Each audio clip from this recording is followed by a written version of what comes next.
ನಮ್ಮ ಮನೆ ಜವಾಬ್ದಾರಿ ಮೊದಲೇನಂದು ಯಾಕಂದ್ರೆ ನಮ್ಮ ಹಿಂದೆ ಬಸ್ಗಳಿದ್ದು ಜನಪಾ ಟ್ರಾವೆಲ್ಸ್ ಸರ್ ಆಡಿಯೋ ರೀ ಅದಕ್ಕೆ ಚಂದ್ರ ಸರ್ ಇವತ್ತು ಇಲ್ಲಿ ನಮ್ಮ ಬೈಲಹೊಂಗಲ ತಾಲೂಕಿನ ಕಾರ್ಯಕ್ರಮ ಇತ್ತು.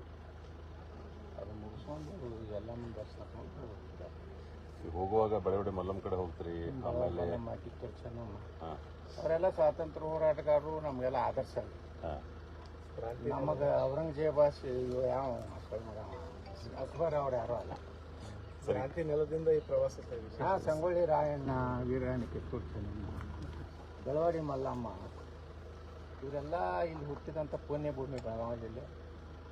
ಅದಕ್ಕೆ ಇಲ್ಲಿದಿಂದಲೇ ನಮ್ಮ ಹೋರಾಟ ಕ್ರಾಂತಿ ಪ್ರಾರಂಭ ಆಗಿದ್ದು ಇಲ್ಲಿದಿಂದ. ಮೊದಲನೇದು ಭಿನ್ನ ಮಾತೆ ನೀವು ಹಚ್ಚಿರಿ, ನಾವು ಪಕ್ಷದ ನಿಷ್ಠಾವಂತರು ಬೆಳಗಾವಿಯಲ್ಲೇ ಸಭೆ ಮಾಡಿದ್ವಿ. ರಮೇಶ್ ಜಾರಕಿಹೊಳಿ ಅವರು ನಾವು ಎಲ್ಲರೂ ಇಲ್ಲೇ ಸಭೆ ಮಾಡಿನೇ ನಾವು ಯಶಸ್ವಿ ಆದ್ರಿ. ಚಾಟ್ನೆ ಮಾಡಿರ್ಬೋದು. ಈ ನಾವು ಸ್ವಲ್ಪ ದಿವ್ಸನಾಗ ಅವ್ರನ್ನ ಚಾಟ್ನೆ ಮಾಡೋ ಕಾಲ ಬರ್ತದೆ. ಯಾರಂತ ಸರ್? ಜನರಿಂದ ಹೈಕಮಾಂಡ್ ಅವ್ರನ್ನ ತಲೆ ಮ್ಯಾಗ ಕುಂಡ್ಸ್ಕೊಂಡಿರ್ಬೋದು, ಆದ್ರೆ ಜನ ತಲೆ ಮ್ಯಾಗ ಕುಂಡ್ಸೋದು ಅಲ್ಲ. ಮಹಾರಾಷ್ಟ್ರದ ಬಿಜೆಪಿ ಒಂದೇಳು ಮುಖಂಡರು ಹೇಳೋ ಪ್ರಕಾರ ಮತ್ತೆ ಯತ್ನಾಳ್ ಅವರು ವಾಪಸ್ ಬಿಜೆಪಿಗೆ ಬರ್ತಾರೆ ಹಾಗೆ ಅಂತೇಳಿ ಒಂದಿಷ್ಟು ಅಧಿವೇಶನ ಮುಗಿಲಿ ನಾವು ಮಾತಾಡ್ತೀವಿ. ನಾವಂತೂ ಈ ಕುಟುಂಬದಿಂದ ಬಿಜೆಪಿ ಹೊರ ಬರುತ್ತಾನ ನಾವು ಬರೋದಿಲ್ಲ. ಬಿಜೆಪಿಗೆ ಏನು ಕೆಲಸ ಇದೆ? ವಿಜೇಂದ್ರ ಮುಖ್ಯಮಂತ್ರಿ ಮಾಡ್ಲಕ್ಕ ಅವನ್ನ ವಿಜೇಂದ್ರನ ಮಗ ಅಥವಾ ರಾಘವೇಂದ್ರ ಯಡಿಯೂರಪ್ಪನ ಮಗನ ರಾಜ್ಯಾಧ್ಯಕ್ಷ ಮಾಡ್ಲಕ್ಕೆ ಬರ್ಬೇಕೇನು? ಮೊದಲೇ ಏನು ಪ್ರಧಾನಮಂತ್ರಿ ಯಾರಲ್ರಿ, ವಂಶವಾದ ಭ್ರಷ್ಟಾಚಾರ ಅಡ್ಜಸ್ಟ್ಮೆಂಟ್ ನೈಚಲ್ಲ. ಕರ್ನಾಟಕದಾಗ ಅದನ್ನು ಮಾಡಿ ತೋರಿಸಲಿ. ಅಲ್ಲಿ ಮೇದಲ್ಲಿ ತಮ್ಮ ಅಭಿಮಾನಿಗಳು ದೊಡ್ಡದಾದಂಥ ಸಭೆಯನ್ನು ಮಾಡ್ತಾ ಇದ್ದಾರೆ ಬಿಜಾಪುರದಲ್ಲಿ. ಭಾಳ ದೊಡ್ಡದಾದಂಥ ಸಮಾವೇಶ ಮಾಡಬೇಕು ಯತ್ನಾಳ್ ಪರವಾಗಿ ಅಂತ. ನಾ ಏನೇನು ಆಗ್ತೈತೆ ಈಗೇನು ಭಾಳ ಗಡಿಬೇಡಿ ಇಲ್ಲ. ಇನ್ನೂ 3 ವರ್ಷ ಐತಿಲ್ಲ. ಈಗ ಎಲ್ಲ ಮಾಡಿ ಖಾಲಿ ಕೈ ಮಾಡ್ಕೋದಿಲ್ಲ. ಸರಿ, ಪರವಾಗಿ ಮಾತಾಡುವಂತ ಸ್ವಾಮೀಜಿಗಳನ್ನ ಮಠದಿಂದ ಅಂದ್ರೆ ಅವ್ರನ್ನ ಬದಲಾವಣೆ ಮಾಡಬೇಕು ಅನ್ನೋ ನಿಟ್ಟಿನಲ್ಲಿ ಕಾಶ್ಯಪ್ನವ್ರು ನಿನ್ನೆ ಮಾತಾಡ್ತಾರೆ. ಹಂದಿಗಳ ಬಗ್ಗೆ ನನ್ನ ಪ್ರಶ್ನೆ.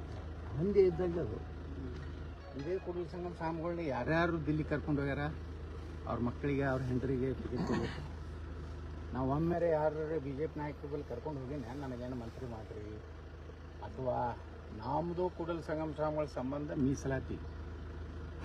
ನನ್ನ ರಾಜಕೀಯ ಭವಿಷ್ಯಕ್ಕಾಗಿ ಕೂಡಲ ಸಂಗಮ ಸ್ವಾಮಿಗಳನ್ನ ಎಂದೂ ಉಪಯೋಗ ಮಾಡ್ಕೊಂಡು, ಅದು ಲಕ್ಷ್ಮೀ ಹೆಬ್ಬಾಳ್ಕರು ಉಪಯೋಗ ಮಾಡ್ಕೊಂಡಾರ, ವಿನಯ ಕುಲಕರ್ಣಿನೂ ಮಾಡ್ಕೊಂಡ, ಅವ ಎಂದ ಹಂದಿ ನಮ್ಗೆ ಹೇಳಕ್ಲ ಹಂದಿನೂ ಮಾಡ್ಕೊಂಡು. ಮಂತ್ರಿ ಮಾಡ್ತೀವಿ ಅಂತ ಹೋರಾಟ ಬಿಟ್ಟು ಬರ್ರಿ ಅಂತ ನನಗನೇ ಅವಶ್ಯ ಇಲ್ರಿ. ಮಂತ್ರಿಯಾಗಿ ಏನು ಮಾಡಂಗಿದೆ?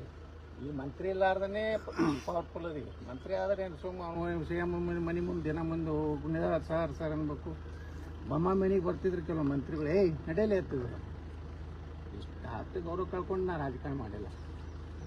ಅದೇನು ಅವಶ್ಯನೂ ಇಲ್ಲ. ಅಷ್ಟು ಗೌರವ ಕಟ್ಕೊಂಡು ಅದು ಮಂತ್ರಿಯಾಗಿ ಒಂದಿಟ್ಟು ಲೂಟಿ ಮಾಡಿ ನಮಗೇನು ಅಷ್ಟು. ಪಂಚಮಸಾಲಿ ಶ್ರೀಗಳು ನಿಮ್ಮ ಪರವಾಗಿ ಮಾತಾಡಿದ್ದಕ್ಕೆ ಯಾವ ತೆಗ್ಯಾವ ನಾವು ಒರಿಜಿನಲ್ ಸ್ವಾಮಿಗಳು ನಮ್ಮ ತಂದೆಯವರೆಲ್ಲ ಕೂಡಿ ಕಟ್ಟಿದ್ರು. ಸಭೆ ಮಾಡಿ ಸ್ವಾಮೀಜಿಗೆ ನಾವು ತಿಳುವಳಿಕೆ ಹೇಳಿದ್ರೆ ನಾವು ಮುಂದಿನ ನಿರ್ಧಾರವನ್ನು ಕೈಗೊಳ್ತೀವಿ. ತಗೋತಾರೆ ಆ ಮಗ ಬೇಡಮ್ಮ. ಅವ್ರು ಹಿಂದಿದ್ದರೆ ಯಾರಿದ್ದರೂ ತಗೋಬೇಕಲ್ಲ. 2028ಕ್ಕೆ ಯತ್ನಾಳ್ ಅವರು ಏನು ಎದ್ದು ಬರಲಿ, ಅದನ್ನ ತಿರುಕನ ಕನಸನ್ನ ಕಾಣ್ತಿದ್ದ ಅಂತ. ನೀವು ಆ ಹಂದಿಯ ಪ್ರಶ್ನೆಗಳಿಗೆ ಉತ್ತರ ಹೇಳುವುದಿಲ್ಲ, ದಯವಿಟ್ಟು ಕೇಳಬೇಡಿ. ಸರಿ, ಅಂತಹ ಹಂದಿಗಳದ್ದು ಯಾಕೆ ಕೇಳ್ತೀರಪ್ಪ? ನಿಮ್ಗೆ ಯಾರು ವಿಜೇಂದ್ರ ಕಳ್ಸಣ? ಯಾಕಿಂತ ಪ್ರಶ್ನೆ ಕೇಳಕತ್ತೀರಿ ನೀವು?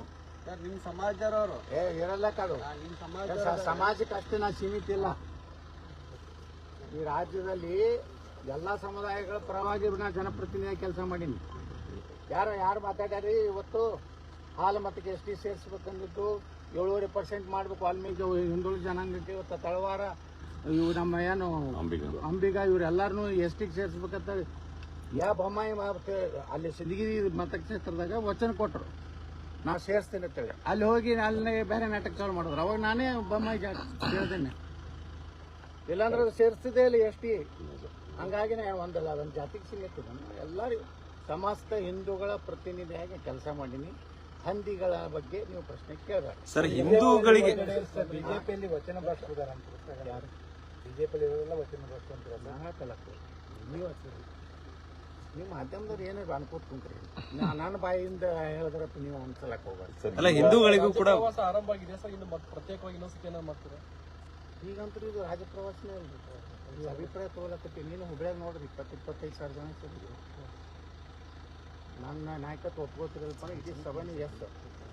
ಅಲ್ಲಿ ಒಬ್ಬ ಶಿಸ್ತು ಸಮಿತಿ ಅಧ್ಯಕ್ಷ ಬಂದು ಕೂತಿದ್ದ ರಾಜ್ಯದ್ದು. ಆ ವಾತಾವರಣ ನೋಡೋದ ಆ ಶಿಸ್ತು ಸಮಿತಿ ಅಧ್ಯಕ್ಷ ಸರಿಯಾಗಿ ವರದಿ ಮಾಡಲಿ, ಏನಿದೆ ಅದು? ಏನು ವಾಸ್ತವ ಏನೈತೆ ಕರ್ನಾಟಕದ ಹೇಳಿ. ಒಂದು ಕುಟುಂಬದ ಹಿಂದೆ ಕರ್ನಾಟಕದಲ್ಲಿ BJP ಅಥವಾ ಹಿಂದೂಗಳಿಲ್ಲ. ಹಿಂದೂಗಳು ಮನಸ್ಸು ಮಾಡಿದ್ರೆ ಎಂತಿಂಥ ಪಕ್ಷಗಳಿಗೆ ಮಾಡಿಕೊಡ್ತಾರೆ. ಈ ರಾಜ್ಯದಲ್ಲಿ ಏನು ತಿಳ್ಕೊಂಡಾರ, ಯಡಿಯೂರಪ್ಪನ ಫೋಟೋ ಅವ್ನ ಮಗನ ಫೋಟೋ ಹಾಕ್ಕೊಂಡ್ರೆ ಕರ್ನಾಟಕದಲ್ಲಿ ಜನ ಓಟ್ ಹಾಕ್ತಾರೆ. ಅದು ಹೋಯ್ತದ ಕಾಲ. ಇದು ಮಹಾಭ್ರಷ್ಟರದಾರ, ಲೂಟಿ ಮಾಡ್ಯಾರ. ಅಷ್ಟು ರೈತ ನಾಯಕ ಇದ್ದವ ವಿದೇಶನಾಗ ಯಾಕೆ ಆಸ್ತಿ ಮಾಡ್ಯಾನ? ಇನ್ನತನ ನಾನು ಹಾಕಿದ ಸವಾಲು ಉತ್ತರ ಕೊಟ್ಟಿಲ್ಲ. ನೀನು ಲಿಂಗಾಯತ ಅಲ್ಲ ಅಂತ ಹೇಳೀನಿ, ನಾ ಲಿಂಗಾಯತದ ನಾನು ಪ್ರೂಫ್ ಮಾಡ್ದ ಇಲ್ಲ. ಕರೋನಾದಾಗ ಲೂಟಿ ಮಾಡಿ ಅಂತ ಹೇಳಿದೆ, ಅದು ಪ್ರೂಫ್ ಮಾಡ್ದ ಇಲ್ಲ. DK ಶಿವಕುಮಾರು ನನ್ನ ಭಿಕ್ಷೆಯಿಂದ ನೀನು MLA ಆಗಿನಂದ, ನಾ ಆಗಿಲ್ಲೋ, ನನ್ನ BJP ತಾಕತ್ ಮ್ಯಾಗ ಆಗಿನಂತ ರಾಜೀನಾಮೆ ಕೊಟ್ಟು ನಮ್ಮ ನಿಂದಿರ್ತೀನಂತ ಸವಾಲು ಹಾಕದ ಇಲ್ಲ. ವಾಲ್ಮೀಕಿ ಇದೆ ನಮ್ಮ ಇದರಲ್ಲಿ ಮೂಡಾದಲ್ಲಿ ನಾನು ಪಾದಯಾತ್ರೆ ಮಾಡಿ ಮೈಸೂರು ಮುಟ್ಟುವುದರೊಳಗಾಗಿ ಸಿದ್ದರಾಮಯ್ಯನವರು ರಾಜೀನಾಮೆ ಕೊಡ್ತೀನಿ. ಎಲ್ಲಿದೆ ರಾಜೀನಾಮೆ? ಅದಕ್ಕೆ ಎಲ್ಲ ಎಗ್ಜಸ್ಟ್ ಈಗೆಲ್ಲ ಆಕ್ರೋಶ ಐತಿ. ನಾವು ಮೊದಲು ನೀ ಮಹಾ ಭ್ರಷ್ಟರಿ. ಈ ಸಿದ್ದರಾಮಯ್ಯ ಅವ್ರಿಗೆ ಏನು ಬೈತಿ? ನಿನ್ನ ಲೂಟಿ ಮಾಡಿದ್ರೆ ಇವತ್ತು ಯಾವ ಹೋರಾಟ ಸಕ್ಸಸ್ ಆಗ್ಯಾವ ವಿಜೇಂದ್ರನು. ಜನಾಕ್ರೋಶ ಜನಾಕ್ರೋಶ ಅಲ್ಲ, ನಿಮ್ಮ ಕುರ್ಚಿ ಆಕ್ರೋಶ ಆಗಿದೆ ನಿಮ್ಮ ಅಪ್ಪ ಮಕ್ಕಳಿಗೆ. ಹೀಗಾಗಿ ಕರ್ನಾಟಕದಲ್ಲಿ BJP ಹಾಳು ಮಾಡ್ಲಕತ್ತಾರ ಅವರು. ಯತ್ನಾಳ್ ಅವರ ನಡೆ ನೋಡಿ ಏನು ಮುಂದ್ಗಡೆ ಬಹಳ ಜನ ತಮಗೆ ಸಪೋರ್ಟ್ ಮಾಡ್ತಾ ಇದ್ದಾರೆ, ಒಂದು ಪಕ್ಷ ಕಟ್ಟಬೇಕು ಅಂತ ಹೇಳಿ ಕೊಡ್ತೇವೆ ಅಂತ ಹೇಳಿದ್ರೆ ನೋಡ್ರಿ, ಈಗ ಎಲ್ಲಾನು ವಿಚಾರ ಮಾಡ್ಬೇಕು. ಒಮ್ಮೆ ನಾನು ನಿರ್ಣಯ ತಗೋದಿಲ್ಲ. ಜನರ ಭಾವನೆ, ಕಾರ್ಯಕರ್ತರು, ಹಿಂದೂ ಕಾರ್ಯಕರ್ತರು ಹೇಳಕತ್ತಾರೆ. ಈ ರಾಜ್ಯದಾಗ ಒಂದು ಹಿಂದೂ ಪರವಾಗಿ ಗಟ್ಟಿಯಾಗಿ ಮಾತಾಡುವಂಥ ಒಂದು ರಾಜಕೀಯ ಪಕ್ಷ ಬೇಕು ಅನ್ನೋಂಥದ್ದು ಭಾಳ ಜನರ ಕಡೆ. ಚಾಮರಾಜನಗರದಿಂದ ಹಿಡಿದು ಬೀದರ್ವರೆಗೆ ಕೂಗಿದೆ. ಆರ್ಥಿಕವಾಗಿರೋ ಕೆಲವು ಮಂದಿ ಅನೌನ್ಸ್ ಮಾಡಕತ್ತಾರೆ, ನಾವು ಯತ್ನಾಳ್ ಪಾರ್ಟಿ ಮಾಡಿದ್ರೆ 25 ಲಕ್ಷ ಕೊಡ್ತೀವಿ, 1 ಲಕ್ಷ ಕೊಡ್ತೀವಿ, 50 ಸಾವಿರ ಕೊಡ್ತೀವಿ. ನಾವು ಧರ್ಮದ ಸಲುವಾಗಿ ನಾವು ಇಡೀ ನಮ್ಮ ಜೀವನವನ್ನೇ ಏನು ಧರ್ಮಕ್ಕೆ ನಾವು ಇವತ್ತು ಕೆಲಸ ಮಾಡಲಿಕ್ಕೆ ತಯಾರಿದ್ವಿ. ಇವತ್ತು ಹಿಂಗೆ ಇಡೀ ರಾಜ್ಯದಲ್ಲಿ ಎಲ್ಲ ಕಡೆನೂ ಬರ್ತಾ ಇದೆ. ಆದರೆ ಅದರ ಮುಂದಿನ ಒಂದು ದೊಡ್ಡ ಚಿಂತೆ ಏನಂದ್ರೆ ಹಿಂದೂ ಮತಗಳ ವಿಭಜನೆ ಆದರೆ ಮತ್ತು ಕಾಂಗ್ರೆಸ್ಸಿಗೆ ಅನುಕೂಲ ಆಗ್ತದೆ ಅನ್ನೋದು ಒಂದಿದೆ. ಇದರ ಒಂದು ಲಾಭದಿಂದ ಮುಂದೆ ಒಂದು ದಿವಸ ಮಾಧ್ಯಮದವ್ರು ಏನು ಹೊಡಿತಾರೆ ಇದನ್ನು ಭವಿಷ್ಯ ಹೇಳ್ತಾನೆ. ಕಾಂಗ್ರೆಸ್ ಕಡೆ ಯತ್ನಾಳ್ ರೊಕ್ಕ ತೊಗೊಂಡಾನೆ, ಇವನು ಪಾರ್ಟಿ ಕಟ್ಟ್ಯಾನೆ. ಅದು ವಿಜೇಂದ್ರ ಹೇಳಿ ಒಂದು 2-3 ಚಾನಲ್ ಹೊಡಿಸ್ತಾರೆ. ನಾವು ತಮ್ಮನ್ನು ಉಚ್ಚಾಟನೆ ಮಾಡಿದ್ರು ಕೂಡ ಏನೋ BJP ಮೇಲೆ ಪ್ರೀತಿ ಕಡಿಮೆ ಆಗಿಲ್ಲ. BJP ನೋಡ್ರಿ, ನಾವು ಕಟ್ಟದವ್ರು ನಾವು ಹೇಳಿದೀವಿ. ಆ ಪ್ರೀತಮ್ ಗೌಡ್ ಕಟ್ಟಾನ, ಇಲ್ಲೊಬ್ಬ ವಿಚಾರದಲ್ಲಿ ಏನೊಂದು RSS ಎಂದು ವೀಕ್ ಆಗೋದಿಲ್ಲ. ಹೌದು, RSS ಅದು ಸಂಘ ತನ್ನ ಜವಾಬ್ದಾರಿ ಮಾಡ್ತದೆ, ಒಳ್ಳೆ ಸಂಸ್ಕಾರ ಕಲಿಸ್ತದೆ. ಇವ್ರು ಬಂದು ಹೊರಗೆ ಬಂದು ಲಪುಟ್ರ ಅವ್ರೇನು ಮಾಡ್ತಾರೆ?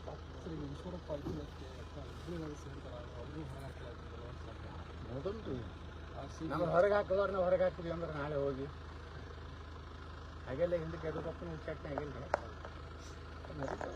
ಯಾರ್ಯಾರ ಕಾಲಕ್ಕೆ ಯಾರು ಉಚ್ಚಾಟನೆ ಆಗುತ್ತಾ ವಿದೇಶ ವಿಚಾರ ಹೇಳಿದ್ರಿ, ಇನ್ನೊಂದು ಸ್ವಲ್ಪ ಅದ್ರ ಹೇಳಿದ್ರೆ ವಿದೇಶ ವಿಚಾರ ಹೇಳಿದ್ರಿ.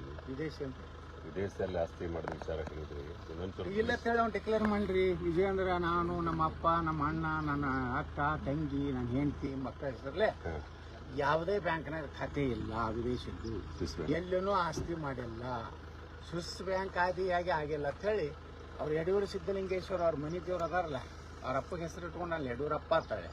ಅಲ್ಲಿ ಹೋಗಿ ಆಣೆ ಮಾಡಿ ಹೇಳಿ ರಾಜ್ಯದ ಜನರಿಗೆ, ನಾ ರೈತನ ಮಗ, ರೈತರಿಗೆ ಬಜೆಟ್ ಕೊಟ್ಟೆ ಅಂತ ಹೇಳೋರು ವಿದೇಶನಾಗ ಯಾಕೆ ಆಸ್ತಿ ಮಾಡಿದ್ರು? 3 ತಿಂಗಳಿಗೊಮ್ಮೆ ದುಬೈ ಕೂಡ ಹೋಗ್ತಿರ್ಲಿ, ಅದಕ್ಕೆ ಕೂಡ ಹೋಗ್ತಿರಿ ಅಪ್ಪ ಮಕ್ಕಳು, ಅಲ್ಲಿ ಅದಕ್ಕೆ ಹೋಗ್ತಿರಿ. ದುಬೈದಾಗ ಏನೇ ದುಬೈ ಒಮ್ಮೆ ನೋಡಿಬಿಟ್ರೆ ಕಲಾಸ್ರಿ, ಅದೇನು ಆಗಲಿಲ್ಲ, ಅದೇ ಬಿಲ್ಡಿಂಗೇ ನೋಡೋದಲ್ಲ, ಅದೇ ರೋಡೇ ನೋಡೋದು. ಹಂಗೆ ಬಂದು ಏನಾದ್ರು ಕರ್ನಾಟಕ ಮಾಡೋರಿದ್ದೀರಾ? ಅದಕ್ಕೆ ನೀವು ವಿದೇಶದಾಗ ಆಸ್ತಿ ಮಾಡ್ರಿ, ನಿಮ್ಮ ನೈತಿಕತೆ ಇಲ್ಲ. ಈ ಒಂದು ಸಂದರ್ಭದಲ್ಲಿ ಸ್ವಾಮೀಜಿಗಳು ಕೂಡ ಬಹಳಷ್ಟು ಕೇಳಿ ಬರ್ತಾ ಇದೆ, ಅವ್ರನ್ನ ಟಾರ್ಗೆಟ್ ಮಾಡಲಾಗ್ತಾ ಇದೆ. ಹಾಗೆ ತಾವು ಸ್ವಾಮೀಜಿಗಳು ಏನು ಹೇಳ್ಬೇಕು? ಸ್ವಾಮೀಜಿಗಳು ನೋಡ್ರಿ, ಇವತ್ತು ಒಬ್ಬ ಮಠಾಧೀಶರಾಗಿ ಸಮುದಾಯದ ಅಭಿವೃದ್ಧಿಗಾಗಿ ಕೆಲಸ ಮಾಡಬೇಕು. ಅವ್ರದ್ದೇನು ಸ್ವಾರ್ಥ. ಅವ್ರು ಏನಾದರೂ ಸ್ವಾಮೀಜಿಗಳು ಹಣದ ಆಸೆಗೆ ಬಿಟ್ಟಿದ್ರೆ ಪಾದಯಾತ್ರೆ ಮಾಡೋ ಸಂದರ್ಭದಾಗೇ ಮೋಹನ್ ನಿಂಬಿಕಾಯಿ ಒಂದು ಆಫರ್ ತೊಗೊಂಡ್ಬಂದಿದೆ ಯಡಿಯೂರಪ್ಪನ ಕಡೆ. ಹರಿಹರ ಪೀಠಕ್ಕೆ ಹಂಗೆ 10 ಕೋಟಿ ರೂಪಾಯಿ ಕೊಡ್ತೀವಿ, ನಿಮಗೂ 10 ಕೋಟಿ ರೂಪಾಯಿ ಕೊಡ್ತೀವಿ, ಕಾಲು ಬ್ಯಾನ್ ಆಗಿರಕತ್ತವು, ನನಗೆ ಮುಂದೆ ನಡೀದಾಗಲಾಗೈತೆ ಅಂತ ನೆಪ ಮಾಡಿ ನಾವು ವಾಪಸ್ ಬಂದು 15 ದಿವಸ ನಿಮ್ಮ ಮಕ್ಕಳ ಅಕೌಂಟಿಗೆ ಯಡಿಯೂರಪ್ಪ ಕೊಟ್ಟು 10 ಕೋಟಿ ರೂಪಾಯಿ ಹಾಕ್ತಿರ್ತೀವಿ. ಅವ್ರು ಹೋಗ್ತಿದ್ರ ಅಲ್ಲೇ ಹರಿಹರ ಸ್ವಾಮಿ 8 ಕೋಟಿ ರೂಪಾಯಿ ತೊಗೊಂಡಾನ. ಫೇಕ್ ಗ್ರಾಮ ಪಂಚಾಯತ್ ಫೇಕ್ ಬಿಲ್ಡಿಂಗ್ ಕಟ್ಟ್ಯಾರ ಅಂತ ಫೇಕ್ ಎಲ್ಲ ಡಾಕ್ಯುಮೆಂಟ್ಸ್ ರೆಡಿ ಮಾಡಿ 10 ಕೋಟಿ ರೂಪಾಯಿ ವಿಡ್ರಾ ಮಾಡ್ಕೊಂಡಾನ. ಯಾರು? ಹರಿಹರದ ಲಫಂಗಾನಂದೇಶ್ವರ ಮಹಾಸ್ವಾಮಿ. ತಿಳಿದ್ರೆ ಈ ಕೂಡಲ ಸಂಗಮ ಸ್ವಾಮಿಗಳು ಸಮುದಾಯಕ್ಕಾಗಿ ಹೋರಾಟ ಮಾಡ್ತಾರೆ. ಯಾವುದೇ ಒಂದು ಸಮುದಾಯ, ಇವತ್ತು ವಾಲ್ಮೀಕಿ ಸಮಾಜ ಸ್ವಾಮಿಗಳು ಅವರು ಎಷ್ಟೋ ದಿವಸ ಉಪಸ್ಕೃತರು. ಅವ್ರ ಸಮುದಾಯದ ಒಂದು ತಮ್ಮ ಮಕ್ಕಳ ಭವಿಷ್ಯ ನೋಡಿದ್ರು. ಇವತ್ತು ನಮ್ಮ ಇವ್ರು ಯಾರು ಮಾದರ್ ಚೆನ್ನಯ್ಯ ಸ್ವಾಮಿಗಳು ಇಡೀ ಒಂದು ಮಾದಿಗ ದಂಡೋರ ಸಮಾಜದ ಭವಿಷ್ಯ ಒಳ್ಳೇದಾಗಲೇ ತುಂಬ ಹೋರಾಟ ಮಾಡಿದ್ರು. ನಮ್ಮ ಕನಕ ಪೀಠದ ಜಗದ್ಗುರುಗಳು ನೋಡಿ, ಅವ್ರ್ಯಾರ ಪೀಠದಿಂದ ಆ ಸಮುದಾಯಕ್ಕೆ ಅನ್ಯಾಯ ಆದಾಗ ಅವ್ರು ಪ್ರತಿಭಟನೆ ಮಾಡುವುದು, ಅದನ್ನು ಹಾಕಿಕೊಳ್ಳುವುದು ಪ್ರತಿಯೊಬ್ಬ ಸ್ವಾಮಿಗಳಿಗೆ ಅಧಿಕಾರ ಇದೆ. ಮಠಾಧೀಶರು ಎಷ್ಟೋ ಸಲ ವೀರಶೈಲಿಂಗಾಯತರಿಗೂ OBC ಕೊಡೋ ಥರ 2 ಸಲ ಹೇಳಿದ್ರು, ನೀವು ಯಡಿಯೂರಪ್ಪ ಮೋಸ ಮಾಡಲ್ಲ. ಹಂಗೆ ಯಾವುದೇ ಮಠಾಧೀಶರು, ಕೆಲವೊಂದು ಮಠಾಧೀಶರು ಇಡೀ ಹಿಂದೂ ಸಮಾಜದವರು, ಇವತ್ತು ಪೇಜಾರದಾರ ಇಡೀ ಹಿಂದೂ ಸಮಾಜದ ಒಳ್ಳೆಯದನ್ನು ಬಯಸ್ತಾರೆ. ದಲಿತರು ಯಾವಾಗ ಕ್ರಿಶ್ಚಿಯನ್ ಇದಕ್ಕೆ ಧರ್ಮಕ್ಕೆ ಸೇರಿದಾಗ ತಮಿಳ್ನಾಡಿಗೆ ಹೋಗಿ ವಾಪಸ್ ಮತ್ತೆ ವಾಪಸ್ಸು ಮಾಡ್ಬೋದು. ಆಯಾ ಸಂತರು ಆಯಾ ಕಾಲದಲ್ಲಿ ಒಳ್ಳೆ ಕೆಲಸ ಮಾಡ್ತಾರೆ. ಕೆಲವೊಂದು ಸ್ವಾಮಿಗಳು ನಕಲಿ ಸ್ವಾಮಿಗಳು ಇರ್ತಾರೆ, ಕಮ್ಯುನಿಸ್ಟ್ ಮೈಂಡೆಡ್ ನಕಲಿ ಸ್ವಾಮಿಗಳು ಅದಾರ ನಮ್ಮಲ್ಲಿ. ಹೆಂಗಂದ್ರೆ ಇಸ್ಲಾಮಕ್ಕೆ ಲಿಂಗಾಯತ ಧರ್ಮಕ್ಕೆ ಹೋಲಿಸ್ತಾರೆ. ಇಸ್ಲಾಂ ಸಿದ್ಧಾಂತನೇ ಬೇರೆ, ಲಿಂಗಾಯತರ ಸಿದ್ಧಾಂತ ಬೇರೆ. ಲಿಂಗಾಯತರೊಳಗೆ ಅಕ್ಕನ ಮಗಳನ್ನ ಲಗ್ನ ಆಗ್ತಾರೆ, ಸ್ವತಃ ಮಗಳನ್ನ ಆಗೋದಿಲ್ಲ. ಇಸ್ಲಾಂದಾಗ ಸ್ವಂತ ಮಗಳನ್ನ ಆಗ್ತಾರೆ. ಸ್ವಂತ ಮಗಳ ಅಂದ್ರೆ ಅವನ ಹೆಂಡತಿನೇ ಮಗ ಆಗ್ತಾನೆ. ಉದಾಹರಣೆ ಹಿಡಿತಾವಲ್ಲ, ನಮ್ಮ ಧರ್ಮದಾಗ ಹಿಡಿತಿರ್ತಾನೆ. ನಮ್ಮಲ್ಲಿ ಲಿಂಗಾಯತರೊಳಗೆ ಗೋ ಹತ್ಯೆ ಮಾಡ್ತೀವಿ. ನಾವೆಲ್ಲರೂ ವಿಭೂತಿ ಹಚ್ಚೋದು ಗೋವಿನ ಸಗಣಿಗಿಂದ. ಎಲ್ಲರ ಮನೆಯಾಗೂ ಈಶ್ವರನೇ ಅದಾನ, ವಿಷ್ಣುವನೇ ಅದಾನ. ಇವತ್ತು ದೇವರು ಎಲ್ಲ ಒಂದೇ ಅದಾನ. ಇವ್ರು ಏನು ಮಾಡ್ಲಕತ್ತಾರ, ಮಠಾಧೀಶಕ್ಕೆ ಟಾರ್ಗೆಟ್ ಮಾಡೋದು. ಯಾಕಂದ್ರೆ ಇಟ್ಟು ದಿವಸ ಉಪಯೋಗ ಮಾಡ್ಕೊಂಡಾರ.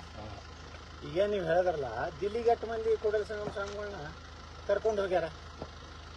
ಒಂದರೆ ಯತ್ನಾಳ್ ಕರ್ಕೊಂಡು ಹೋಗ್ಯಾನ, ಪ್ರೂಫ್ ಕೊಟ್ಟ. ಅಮಿತ್ ಶಾ ಅವ್ರ ಬಳಿ ಹೋದ್ರು ನಾನು ಹೋಗ್ಬೇಡ್ತೇನೆ, ನನ್ನ ಹೆಸರು ಹೇಳ್ಬೇಡ್ರಿ, ಹೋಗ್ರಿ. ಅದಕ್ಕೆ ಹೋಗ್ರಿ, ಸಮಾಜಕ್ಕೆ ಟೂವೇ ಬೇಡ್ಲಕ್ಕ ಹೋಗ್ರಿ. ಯತ್ನಾಳ್ ಮುಖ್ಯಮಂತ್ರಿ ಮಾಡ್ರಿ, ಯತ್ನಾಳ್ ಮಂತ್ರಿ ಮಾಡ್ರಿ. ಯತ್ನಾಳೆ ನಾನೇ ಬೇಡಲ್ಲ ಮಂತ್ರಿ, ನೀವು ತಲೆ ಕಟ್ಸ್ಕೊಳ್ತೀವಿ. ಅದಕ್ಕೆ ಕೂಡಲ ಸಂಗಮ ಸ್ವಾಮಿಗಳ ಬಗ್ಗೆ ಹಗುರವಾಗಿ ಮಾತಾಡೋದು. ಇವ್ರಿಗೆ ಯಾರಿಗೂ ನೈತಿಕತೆ ಇಲ್ಲ. ಇವರೆಲ್ಲ ಕಳ್ರದಾರ, ಇವರೆಲ್ಲ ಅವ್ರು ಉಪಯೋಗ ತೊಗೊಂಡವ್ರದಾರ. ಪಾಪ ಅದೇ ವಿನಯ್ ಕುಲಕರ್ಣಿ ಮಾತಾಡೋದ ನಿನ್ನೂರಿಗೆ ಏನಾರ. ಈ ಲಕ್ಷ್ಮೀ ಹೆಬ್ಬಾಳ್ಕರ್ ಹೇಳ್ತಾರೆ, ಹಂಗೆ ಯತ್ನಾಳ್ರು ಒಬ್ಬರೇ ನಾಯಕರನ್ನ ಮಾಡಿಸುವ ಟೂ ನೀನೇ ನಾಯಕ ಆಗ ನೀವು ಒಂದು ಹಾರ ಹಾಕ್ತೀವ್ರೆ. ನಮ್ಮ ನಿರಾಣ್ ಹೇಳಿದ್ರಲ್ಲ, ಎಷ್ಟೋ ಸಲ ಬಂಗಾರ ಹೇಳಿದ್ರಲ್ಲ, ನಿಮ್ಮ ಕಾರಣದಾಗ ಹೇಳಿದ್ರು 2 kg ಹಾಕ 5 kg ಹಾಕು ಅಂತ ಮಾಡಿಸ್ತೀರ. ಅಲ್ಲಿಗೆ ಲಿಂಕ್ ಇಲ್ಲ. ನಾ ಲಕ್ಷ್ಮೀ ಹೆಬ್ಬಾಳ್ಕರ್ ಅವರಿಗೆ ಕೇಳ್ತೀನಿ, ಇಡೀ ಪಂಚಮಸಾಲಿ ಸಮುದಾಯದಿಂದ ನಿಮ್ಗೆ 5 ಕಿಲೋ ಬಂಗಾರ ನಾನೇ ಹಾಕಿಸ್ತೀನಿ, ನಾನು ಜವಾಬ್ದಾರಿ, ನೀವೇ ಕೊಡಿಸ್ತೀವಿ. ಮತ್ತು ಕೂಡಲ ಸಂಗಮ ಸ್ವಾಮಿಗಳ ಹೋರಾಟದಿಂದ ಬರೀ ಪಂಚಮಸಾಲಿಯರಿಗೆ ಅನುಕೂಲ ಆಗಿಲ್ಲ. 5 ಇದ್ದಿದ್ದು 7 ಮಾಡಿ, 3B ಇದ್ದಿದ್ದು 2D ಮಾಡಿ ನಮ್ಗೆ ಕೊಟ್ಟಾರ. ಅದ್ರೊಳಗೆ ಜೈನರದಾರ, ಮರಾಠರದಾರ, ಕುರುಬ ಜನಾಂಗದ ಯಾವುದೋ ಕೆಲವೊಂದು ಕಮ್ಯುನಿಟಿ ಬಿಟ್ಟು ಹೋಗಿದ್ದು ಅವು ಸೇರಿ ಅವರು. ಅಲ್ಲಿದಿಂದ ಕ್ರಿಶ್ಚಿಯನ್ರದಾರ, ವೈಷ್ಣವತ್ವ ಒಂದು ಯಾವುದೋ ಜಾತಿ ಅವ್ರದ. ಅಂದ್ರೆ ಇಷ್ಟೆಲ್ಲ ಜಾತಿಗಳು ಕೂಡಿ ಕೊಟ್ಟಾರ. ಬರೀ ಪಂಚಮ ಅದು ಮತ್ತು ವೀರಶೈವ ಲಿಂಗಾಯತರು ಎಲ್ಲ ಅದಾರ. ಆದಿಬಣಿಗೆ ಅದಾರ, ಕೂಡಕ್ಕಳಿಗೆ ಅದಾರ, ಲಿಂಗಾಯತ ರೆಡ್ಡಿ ಅದಾರ. ಅಂದ್ರೆ ಇಡೀ ಸಮುದಾಯಕ್ಕೆ ಈ ಹೋರಾಟದ ಲಾಭ ಆಗೈತಿ. ಮತ್ತು ಕೂಡಲ ಸಂಗಮ ಸ್ವಾಮಿಗಳು ಯಾರ ಕಡೆನೂ 1 ರೂಪಾಯಿ ದುಡ್ಡು ತಿಂದಿಲ್ಲ. ನಾವೇ ಯಾರು ದುಡ್ಡು ಕೊಟ್ಟರೆ ಪಾಪ ಅವ್ರ ಬಲ್ಲಿ ಇಲ್ರಿ, ಅಲ್ಲಿ ನಮ್ಮ ಸಮಾಜ ಅಧ್ಯಕ್ಷತೆ ಅವನು ಕೈಕೊಂಡು ಫೈರ್ ಬ್ಯಾಂಡ್ ಯತ್ನಾಳ್ ಅವರು ಯಾವಾಗ ಫೈರ್ ಆಗ್ತಾರೆ? ಯಾಕಂದ್ರೆ ಅದೊಂದು ಮೂರ್ತಿ ಏನೋ ಒಂದು ಮಿಕ್ಸ್ ಆಗ್ತಾ ಇದೆ. ಒಂದು ಅಂದ್ರೆ ಮುಹೂರ್ತ ನಿಗದಿ ಆಗ್ಬೇಕು. ಮೆದುಳಿಗೂ ನಾಲ್ಗೆಗೂ ಲಿಂಕ್ ಇಲ್ಲ, ಮೆದುಳಿಗೂ ನಾಲ್ಗೆಗೂ ಲಿಂಕ್ ಇಲ್ಲ ಅಂತ ಹೇಳ್ಬಿಟ್ಟು ಹೆಬ್ಬಾಳ್ಕರ್ ಮೇಡಮ್ ಅವ್ರು ಹೇಳಿದ್ರು. ಮೆದುಳು ಯಾರ ಬಳಿ ಐತು ಗೊತ್ತಿಲ್ಲ, ಹೃದಯ ಯಾರ ಬಳಿ ಐತು ಗೊತ್ತಿಲ್ಲ. ನಾನು ಗೊತ್ತಿಲ್ಲ. ಇನ್ನೊಂದು ಸ್ವಲ್ಪ ಆಗಿಬಿಟ್ರೆ ಇನ್ನೂ ಭಾಳ ಮುಂದಕ್ಕೆ ಹೋಗ್ತಾರೆ. ಅಷ್ಟಕ್ಕೆ ಅವ್ರದ್ದು ತಮ್ಮ ಇತಿಮಿತಿ ಒಳಗಿದ್ರು ಲಕ್ಷ್ಮೀ ಹೆಬ್ಬಾಳ್ಕರ್ ಸಮಾಜ ಹೆಸರು ಹೇಳಿ ಒಂದು ವೇಳೆ ಮೀಸಲಾತಿ ಸಿಗದೇ ಇದ್ರೆ ನಾನು ರಾಜೀನಾಮೆ ಬೀಸ ಹಾಕ್ತೀನಿ ಅಂತ ಗೋಕಾಕ್ನಾಗೇನು ಭಾಷಣ ಮಾಡಿದ್ರಲ್ಲ. ಇವತ್ತು ನಮ್ಮ ಲಿಂಗಾಯತರು ಎಲ್ಲ ಹೊಡೆಸಿದ್ರಲ್ಲ ಸುವರ್ಣಸೌಧದಿಂದ, ಯಾಕೆ ಸಿದ್ದರಾಮಯ್ಯನವ್ರು ಕೇಳಿಲ್ಲ? ಇವತ್ತು ರಾಷ್ಟ್ರೀಯ ಮಾನವ ಹಕ್ಕು ಇವತ್ತು ಹೈಕೋರ್ಟಿಗೆ ಹೋಗಿ ಕೂಡಲ ಸಂಗಮ ಸ್ವಾಮಿಗಳು ಇವತ್ತು ತನಿಖೆಗೆ ಆದೇಶ ಆಯಿತು. ಜುಡಿಷಿಯರಿ ಎನ್ಕ್ವೈರಿ ಆಗಬೇಕು, 3 ತಿಂಗಳಾಗ ರಿಪೋರ್ಟ್ ಕೊಡಬೇಕು. ಯಾರ್ಯಾರು ಪೊಲೀಸ್ ಅಧಿಕಾರಿಗಳು ತಪ್ಪು ಮಾಡ್ಯಾರ ಆ ಮೊದಲ EDGP ಜೈಲಿಗೆ ಹೋಗ್ಬೇಕು. ಯಾವ ಹಿತೇಂದ್ರ ಅವ ಅಲ್ಲೊಬ್ಬ ಇನ್ನೊಬ್ಬ ಲೋಫರ್ ಅವ ಬಾಯಿ ಓದು ನಮ್ಮ ಸಮಾಜಕ್ಕೆ ಹಿಡ್ದಾನಲ್ಲ ಅವ ಬಡೇಕರ ಆ PSI CP ಅವ್ನಿಗೆ 10,000 ರೂಪಾಯಿ ಬಹುಮಾನ ಕೊಟ್ಟಾನವ ಹಿತೇಂದ್ರ. ಮನೆ ವಿಧಾನಸಭಾದಾಗ ಹೇಳೀನಿ. ಇಂಥ ಅಯೋಗ್ಯರೆಲ್ಲ EDGP ಅವನ ಮುಂದೇನೋ ಬೆಂಗಳೂರು ಕಮಿಷನರ್ ಮಾಡ್ತಂತೇನೋ ಮಾತು ಕೊಟ್ಟಿದ್ರೆ ಕಾಣತೈತಿ. ಈ ನಮ್ಮ BJP ಹಂಗೆ ಅದಾವ. ಇವ್ರ ಬಳಿ ಇಂಟಿದ್ದವರೆಲ್ಲ ದೊಡ್ಡ ದೊಡ್ಡ ಪೋಸ್ಟಿಗೆ ಹೋಗ್ಯಾರ ಅಂದ್ರೆ ಇವ್ರದೆಲ್ಲ ಹೋಗಿ ಹೇಳಿಬಿಟ್ಟಾರ್ರಿ ಸಿದ್ದರಾಮಯ್ಯ. ಅಂಥ ಪೊಲೀಸ್ ಅಧಿಕಾರಿಗಳು ಇಟ್ಕೊಂಡಾರಿದ್ರು. ಆ ಹಿತೇಂದ್ರ ಮನುಷ್ಯತ್ವನೇ ಇಲ್ಲ ಅವನಿಗೆ. ಹೇಳಿ ನಾವು ವಿಧಾನಸಭಾದಾಗೆ ಚಾಲೆಂಜ್ ಮಾಡಿ ನೋಡಿ, ಎಲ್ಲಿ ಹೋಗೋದಿಲ್ಲ ಪಾತ್ರ. ನನ್ನ ಕಣ್ಣು ಮುಂದೆ ನೀನು ನಾ ಯಾರು ಪೊಲೀಸ್ ಆಫೀಸರ್ ಶಾಪ್ ಕೊಟ್ಟಿನಿ ನೋಡಿ ಹಂಗೆ. ಇಲ್ಲೊಬ್ಬ ಮೆಟ್ಗುಡ್ ಮಟ್ಟದ್ದು ಬಂದಿದ್ದಿಲ್ಲ, ಬೆಳಗಾವಿ DSP ಆಗಿದ್ದ. ನಾನು ಬಿಜಾಪುರ ಸಿಕ್ಕಂಡು ಹೊಡೆದಿದ್ದ. ಅವನು ಹೇಳಿದ್ದೆ, ನೀನು ಒಂದು ದಿವಸ ನಾ ಮಂತ್ರಿ ಆಗಿ ನೀನು ನಮ್ಮ ಮುಂದೆ ಬಂದು ನಿಂದಿರ್ಬೇಕಾಗ್ತದೆ, ಸಲುಕ್ ಹೋಗ್ಬೇಕು. ನಾ ನಡುಮನಿ ತೊಗೊಂಡಿದ್ದ SP, ಅವನೇ ಹಿಂಗೆ ಹಾರಾಡಿದ್ದ, ನಾರಾಯಣ ನಡುಮನಿ. ಇವರು ಇತಿಮಿತಿ ಒಳಗಿರ್ಬೇಕು. ಒಬ್ಬ ಪಾರ್ಟಿ ಏಜೆಂಟ್ರೆ ಕೆಲಸ ಮಾಡ್ಬೇಕು. ಆ ಗಡೇಕರು ಇಷ್ಟು ಹೊಡೆದಾನ್ರಿ ನಮ್ಮ ಸಮಾಜದವ್ರಿಗೆ. ಅದಕ್ಕೆ 10,000 ಬಹುಮಾನ ಕೊಡ್ತಾನೆ ಹಿತೇಂದ್ರ ಅಂದ್ರೆ ಎಷ್ಟು ಇವ್ರಿಗೆ ದುರಂಕಾರಿಸಿ. ಎಷ್ಟು ಅಂದ್ರೆ ಸಿದ್ದರಾಮಯ್ಯನೇ ಕಡಿತಾನೆ ಇರ್ತಾನ. ಅಲ್ಲ, ಇದನ್ನ ನಿಮ್ಮ ಲೀಡರ್ ಪ್ರಶ್ನೆನೇ ಮಾಡಲಿಲ್ಲ ಸರ್. ಮಾಡೋದಿಲ್ಲ ಅವರು. ಏನ್ ಪ್ರಶ್ನೆ ಮಾಡ್ತಾರೆ? CT ರವಿನ ಉಳಿಸೋಲಕ್ಕಾಗಲಿಲ್ಲ ಸರ್. ಈಗ ಕೂಡಲ ಸಂಗಮ ಸ್ವಾಮೀಜಿ ಅವರು ಸಪೋರ್ಟ್ ಮಾಡಿದ್ದಕ್ಕೆ ನನಗೆ ಬಹಳ ಮನಸ್ಸಿಗೆ ನೋವಾಗಿದೆ ಅಂತೇಳಿ ಲಕ್ಷ್ಮೀ ಹೆಬ್ಬಾಳ್ಕರ್ ಮೇಡಮ್ ಅವರು ಹೇಳ್ತಾ ಇದ್ದಾರೆ. ಅದಕ್ಕೆ ಆ ನೋವಿಗೆ ನಾ ಏನ್ ಮಾಡಿ ಒಬ್ಬರು ಸಮಾಜದ ಸ್ವಾಮೀಜಿಯಾಗಿ ಒಬ್ಬ ವ್ಯಕ್ತಿ ಪರವಾಗಿ ನಿಲ್ಲುವಂಥದ್ದು. ಒಬ್ಬ ವ್ಯಕ್ತಿ ಸಲ ಇವ್ರ ಪರವಾಗಿ ನಿಲ್ತಿಲ್ಲ ಅಂದ್ರೆ ಲಕ್ಷ್ಮೀ ಹೆಬ್ಬಾಳ್ಕರ್ ಅವ್ರ ಪರವಾಗಿ ಇವರು ಮತ್ತೆ ಬ್ಯಾಣಿ ಆಗಕತ್ತೈತಾರ. ಅವ್ರಿಗೆ ಸಮಾಜಕ್ಕೆ ಮೋಸ ಮಾಡ್ತಾರಲ್ಲ, 2A ಕೊಡಿಸ್ಬಿಡ್ತೀವಿ ಅಂತಂದ್ರಲ್ಲ. ನಮ್ಮ ಸರ್ಕಾರ ಬಂದು 1 ತಿಂಗಳದಾಗ ಕೊಡಿಸ್ತೀವಿ ಅಂದಿದ್ರು. ಯಾಕೆ ಕೊಡಿಸ್ಲಿಲ್ಲ? ನಾವು 2DA ಕೊಟ್ಟಿವ್ರಿ, ನೀವೇನು ಕೊಟ್ರಪ್ಪ? ಇಲ್ಲ ಅಂತ ಹೇಳೋದತ್ತು. CM ಬಲ್ಲಿ ಕರ್ಕೊಂಡೋಗಿ ನಾವು ಕೊಡು ಏನು ಹೇಳಿದ್ರು? ಹಿಂದೂಗಳು ಯಾರೇ ಮೀಸಲಾತಿ ಕೇಳಿದ್ರೆ ಸಂವಿಧಾನ ವಿರುದ್ಧ, ಮುಸ್ಲಿಮ್ರಿಗೆ ಕೇಳಿದ್ರೆ ಇವತ್ತು 4% ನೀವು ಗುತ್ತಿಗೆಯಲ್ಲಿ ಕೊಟ್ಟಿರಿ. ಅವರಿಗೆ 2B ಅಂತ ಸಪ್ರೇಟ್ 4% ಕೊಟ್ರಿ. ಅದು ಕೊಡ್ಲಿಕ್ಕೆ ಬರೋದಿಲ್ಲ. ಬಾಬಾ ಸಾಹೇಬ್ ಅಂಬೇಡ್ಕರ್ ಅವರ ಸಂವಿಧಾನದಲ್ಲಿ ಧರ್ಮ ಆಧಾರಿತ ಮೀಸಲಾತಿ ಕೊಟ್ಟು ಹೆಂಗಪ್ಪ ಸಿದ್ದರಾಮಯ್ಯನವರೇ? ನಮಗೆ ಸಂವಿಧಾನ ವಿರೋಧಿ ಇರ್ತಾರೆ ಲಿಂಗಾಯತರು, ಮರಾಠರು, ಜೈನರು ಇವರೆಲ್ಲ ಕೇಳಿದ್ರೆ ಏನಂತಾರ? ಇವತ್ತು ಅಲ್ಪಸಂಖ್ಯಾಕ ಇಲಾಖೆ ಅಂದ್ರೆ ಬರೀ ಮುಸಲ್ಮಾನರದ್ದು ಐತನ್ರಿ. ಅಲ್ಲಿ ಜೈನರು ಅದಾರ, ಪಾರ್ಸಿಗಳು ಅದಾರ, ಅಲ್ಲಿ ಸಿಖ್ರು ಅದಾರ, ಅಲ್ಲಿದಿಂದ ನಮ್ಮ ಯಾರು ಇವತ್ತು ಅದರ ಕ್ರಿಶ್ಚಿಯನ್ರು ಅದಾರ. ಜಮೀರ್ ಅಹಮದ್ ಖಾನ್ ಇಲ್ಲಿ ಬೆಳಗಾವಿ ಅಧಿವೇಶನದಲ್ಲಿ ಏನು ಮಾಡಿದ್ರು? ಒಂದು ಸರ್ಕ್ಯುಲರ್ ತಗೊಂಡು 80% ಏನು ಬರ್ತಾವಲ್ಲ ಅಲ್ಪಸಂಖ್ಯಾಕ ಇಲಾಖೆದ್ದು ಡೆವಲಪ್ಮೆಂಟ್, 80% ಮುಸ್ಲಿಮ್ರು, 10% ಕ್ರಿಶ್ಚಿಯನ್ರು, 10% ಜೈನರು, ಸಿಖ್ರು, ಪಾರ್ಸಿಗಳು, ಬೌದ್ಧರು ಮಾಡಿದ್ದಾರೆ. ಅದಕ್ಕೆ ನಾವು ಜಗಳ ತೆಗದೆ. ಯಾವ ಬೇಕಾದ ಅಲ್ಪಸಂಖ್ಯಾಕ ಒಬ್ಬ ಜೈನರು ಮೊದಲು ಅರ್ಜಿ ಕೊಟ್ಟಂದ್ರೆ ಅವನು ಕ್ಲಿಯರ್ ಆಗ. ಅದು ಇಲ್ಲ 80% ಅವ್ರು ರಿಸರ್ವೇಷನ್. ನಾನು ಜಗಳ ತೆಗೆದು ವಿಧಾನಸಭೆ ಅವನಿಗೆ ನಮ್ಮ ಜಗಳ ಆಯ್ತು. ಜಮೀನ ಮರುದಿವಸ ಅಧಿಕಾರಿಗಳ ಸಭೆ ತೆಗೆದು ವಾಪಸ್ ಹೋಗುತ್ತಾನೆ. ಇವತ್ತು ನೋಡ್ರಿ ಬಿಜಾಪುರಕ್ಕೆ 50 ಲಕ್ಷ ರೂಪಾಯಿ ಒಂದು ಜೈನ್ ಬಸ್ಸಿಗೆ ಇವತ್ತು ರೊಕ್ಕ ಕೊಟ್ಟು. ಎದ್ರ ತಳಗ? ಅಲ್ಪಸಂಖ್ಯಾಕ ಇಲಾಖೆ. ಮೊದಲು ಅಲ್ಪಸಂಖ್ಯಾಕ ಇಲಾಖೆ ಅಂದ್ರೆ ಅವ್ರು ಮುಸ್ಲಿಂ ಕಾಲನಿ ಬಿಟ್ಟರೆ ಎಲ್ಲಿ ಡೆವಲಪ್ಮೆಂಟ್ ಮಾಡ್ತಿದ್ದಿಲ್ಲ. ಈಗ ನಾ ಬಿಜಾಪುರನಾಗ ಎಲ್ಲ ಜೈನ್ ಕಾಲನಿಗಳು, ಕ್ರಿಶ್ಚಿಯನ್ ಕಾಲನಿ ಎಲ್ಲ CC ರೋಡ್ ಮಾಡಿ. ಅಲ್ಪಸಂಖ್ಯಾಕರು ಅಂದ್ರೆ ಬರೀ ಮುಸ್ಲಿಮ್ರಲ್ಲ, ಇದನ್ನೆಲ್ಲ ಮಾತಾಡೋ ಕೂಡಲೇ ಆ ವಿಜೇಂದ್ರನ ಛಲಗಳು ನಾ ಇವನು ಜಮೀರ್ ಅಹಮದ್ ಖಾನ್ ಆಫೀಸಿಗೆ ಹೋಗಿದ್ದೆ, ಚಹಾ ಕುಡಿದೆ ಆತ. ಚಹಾ ಏನು ಜಮೀರ್ ಅಹಮದನ ಮನಿದಲ್ಲ, ಕರ್ನಾಟಕ ಸರ್ಕಾರದಾಗ ಮಂತ್ರಿಗಳಿಗೆ ಒಂದು ಇದು ಇರ್ತದೆ ಪ್ರೋಟೋಕಾಲ್. ಯಾರೇ ಆಫೀಸರ್ ಬರಲಿ, MLA ಬರಲಿ, ಅವ್ರಿಗೆ ಚಹಾ ಕಾಫಿ ಕುಡಿಸ್ಲಾಕ ಅಲೌನ್ಸ್ ಇರ್ತದೆ, ಅದರೇ ಕುಡಿಸ್ಯಾರ. ನಾ ಹೋಗಿದ್ದೆ ಅದ್ರ ಸಲಾಗಿ ಜೈನರು, ಕ್ರಿಶ್ಚಿಯನ್ರು, ಬೌದ್ಧರು, ಸಿಖ್ರು ಅವ್ರಿಗೆ ಏನೋ ಅವ್ರಿಗೆ ಸಿಗ್ಬೇಕಾದ ಸೌಲಭ್ಯ. ಇವತ್ತು ನಮ್ಮಲ್ಲಿ ಮನೆ ಕಟ್ ಮಾಡಿದ್ರು, 1,000 ಮನೆ ಮತ್ತೆ ಕೊಡ್ತಿರ್ತವೆ ನೋಡ್ರಿ. ಅವ್ನು ಮುಸ್ಲಿಂ ಮಂತ್ರಿ ಅದಾನ ಅಂತ ಹೇಳಿ ನಾವು ನಮ್ಮ ಸಮುದಾಯಕ್ಕೆ ಸಿಗುವಂಥ ಸೌಲಭ್ಯಗಳನ್ನು ಅನ್ಯಾಯ ಆದಾಗ ನಾವು ಕೇಳಬೇಕು, ತರೇಬೇಕು. ಆದರೆ ಇದನ್ನೇ ಒಂದು ದೊಡ್ಡ ಇಶ್ಯೂ ಮಾಡ್ಕೊಂಡು ಅದೇ ಫೋಟೋ ಹಾಕ್ತಾರೆ ಮೇಲೆ ಮಕ್ಕಳು. ವಿಜೇಂದ್ರನ ಛಲಗಳು ಅಲ್ಕ ಕೆಲಸ ಬಿಟ್ರಲ್ಲ, ರಾತ್ರಿ ಹೋಗಿ ಭೇಟಿಯಾಗಿ ಬರ್ತಾರಲ್ಲ ಸರ್, ಅವ್ರು ಭೇಟಿಯಾಗಿ ಬರ್ತಾರ್ರಿ. ಅವ್ರು ರಾತ್ರಿ DK ಶಿವಕುಮಾರ್ ಮನೆಗೆ ಹೋಗಿನೇ ಈಗ ಇವೇನ ಯಾವುದು ಇದು ಜನಾಕ್ರೋಶ ಏನೈತಲ್ರಿ, ರಾತ್ರಿ DK ಶಿವಕುಮಾರ್ ಕೂಡ ಹೋಗಿ ಅವ್ರ ಪ್ರಕಾರನೇ ನಕಾಶಿ ಒಳಗೆ ಟೂರ್ ಪ್ರೋಗ್ರಾಮ್ ಫಿಕ್ಸ್ ಮಾಡ್ಕೊಂಡು ಬಂದಿರ್ತಾರೆ. ಇವ್ರು ಹೇಳ್ತಾರ ನಾವು ಭಾಳ ಸಾಧ್ಯ ಇದೀವಿ, ನಾವು ಭಾಳ ಇದ್ದೀವಿ. ಭ್ರಷ್ಟಾಚಾರ ಬಗ್ಗೆ ವಿಜೇಂದ್ರ ಮಾತಾಡ್ತಂತ, ಅವನೇ ಅವ್ರ ಅಪ್ಪನ ನಕಲಿ ಸೈ ಮಾಡಿ ನಾ ಮಾಡಿಲ್ಲ ಅಂತ ಹೇಳಿ, ಅವ ಚೆಕ್ದಾಗ ರೊಕ್ಕ ತಿಂದಿಲ್ಲ ಅಂತ ಹೇಳಿ ಅದು ಹೇಳೋದೇ ಇಲ್ಲ. ನೀವು ಕೇಳೋದೇ ಇಲ್ಲ, ಅವ್ನಿಗೇನು ಮಾಡ್ತೀರಿ ಪಾಪ. ಕರ್ನಾಟಕ ವಿಜೇಂದ್ರ ಜನಾಕ್ರೋಶಕ್ಕೆ ಭಾರಿ ಜನ